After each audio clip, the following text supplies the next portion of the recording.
Perder quem amamos, perder um ente querido, perder um familiar, é uma das dores mais difíceis de ser superada.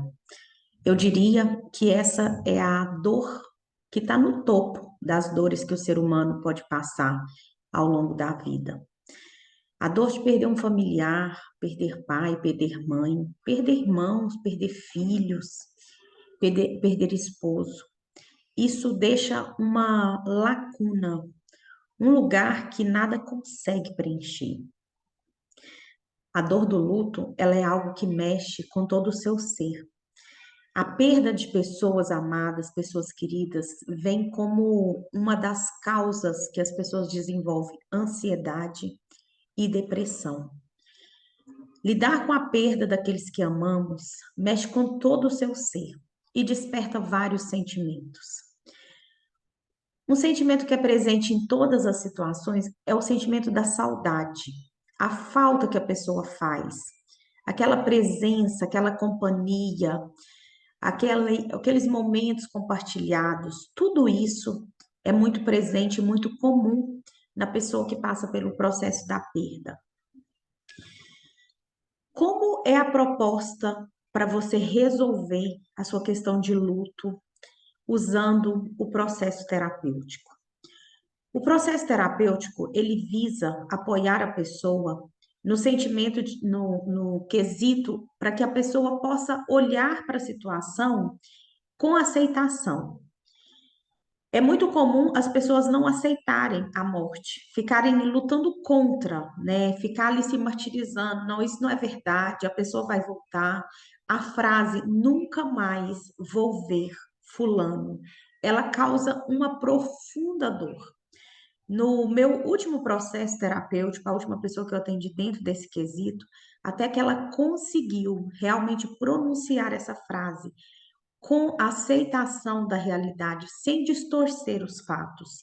Então, é, ao olhar para isso de uma maneira realista, sem aquela imaginação de que talvez a pessoa possa voltar um dia. Então, isso faz parte do processo de superação. Dentro do processo terapêutico, nós olhamos para cada um desses sentimentos. Sentimentos da saudade, da falta. Como existe, né? A vida é tomada, a morte, né, nos tira as pessoas de várias formas. Às vezes por doenças, às vezes por acidente, às vezes por suicídio, às vezes por assassinatos. Então, são vários sentimentos que são despertados nas pessoas. Um dos mais difíceis, eu acredito que seja o sentimento de ter perdido a pessoa por suicídio, né? Então fica aquele sentimento: será que eu poderia ter feito algo mais para evitar isso? Fica aqueles questionamentos: o que que essa pessoa estava passando que eu não consegui enxergar, que eu poderia ter ajudado? Vem o choque também dos acidentes, né? Que as pessoas perdem os outros repentinamente e a pessoa fica ali chocada com aquilo, que a vida muda em questão de instantes. Então, nós trabalhamos cada aspecto desses. Quando há também assassinatos, né? Costuma ter muita raiva da pessoa que fez isso, que assassinou o outro. E tudo isso mexe com o emocional da pessoa. Quando há também, né, doenças, que pessoas morrem por doenças como câncer, ainda muito novos, que choca muito a pessoa, vem aquela série de indagações, por que Deus permitiu isso? Um dos movimentos que podem acontecer no processo do luto é vir uma raiva, às vezes, da vida, uma sensação de injustiça, às vezes até uma revolta com Deus. Por exemplo, eu acreditava tanto que Deus poderia curar meu pai e ele não curou, né? Então fica aquele sentimento de uma dificuldade de aceitar a realidade como ela é. E tudo isso, todos esses pensamentos, todos esses sentimentos ficam aí dentro de você, influenciando na sua vida. Você certamente deve ser uma das pessoas ou já conheceu alguém que depois de perder um ente familiar, uma pessoa querida, ela nunca mais conseguiu colocar a vida para seguir. É como se ela tivesse morrido junto com a pessoa. É como se uma parte dela também tivesse ido embora. E ela não consegue olhar para a vida novamente, né? Então, eu superei, quando eu conheci a terapia, Tinha 17 anos que o meu pai tinha falecido e eu ainda não tinha superado, né? Por quê? Porque meu pai foi embora muito novo, com 61 anos, com câncer, né? Então, dentro de mim, eu não aceitava aquilo. Havia um inconformismo em mim. E ainda mais que tinha um quesito muito forte, né? Anos antes do meu pai falecer, ele havia dado uma doença e ele fez uma oração que queria ver os filhos formados. E eu sou a filha mais nova. E eu havia me formado no dia 13 de dezembro de 2001.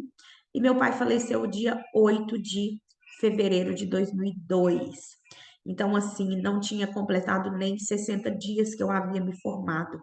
Então, ficou a sensação, assim, que meu pai estava apenas esperando eu me formar, né, concluir a minha faculdade, para que ele pudesse ir embora. Então, tudo isso mexia muito comigo e foram sessões muito profundas, as questões que eu trabalhava com relação ao meu pai, porque às vezes a pessoa vai embora também e você tem questões mal resolvidas com ela, né? Às vezes você tem aquela sensação, poderia ter aproveitado mais, poderia ter feito melhor, e aí vem sentimentos de culpa. Então, tudo isso nós trabalhamos dentro de um processo terapêutico. Olhar uma foto do meu pai era uma coisa extremamente difícil. Falar dele, as lágrimas desciam assim de forma copiosa, sabe? Então, hoje até quero mostrar, eu tenho sempre a foto do meu pai aqui no meu espaço, né, terapêutico de toda a minha família. Mas meu pai tá aqui, né? E eu consigo olhar para ele todos os dias hoje com sentimento de gratidão, com sentimento de alegria, agradecendo pelos anos que eu tive a oportunidade de ficar com ele. Algo que me ajudou muito também a superar a morte do meu pai foi compreender que eu sou 50% ele, que ele não se foi para sempre. Parte dele está em mim, está nos meus irmãos, está na minha filha, está nos meus sobrinhos. Então eu vejo ele através das pessoas que ele deixou aqui na Terra, né?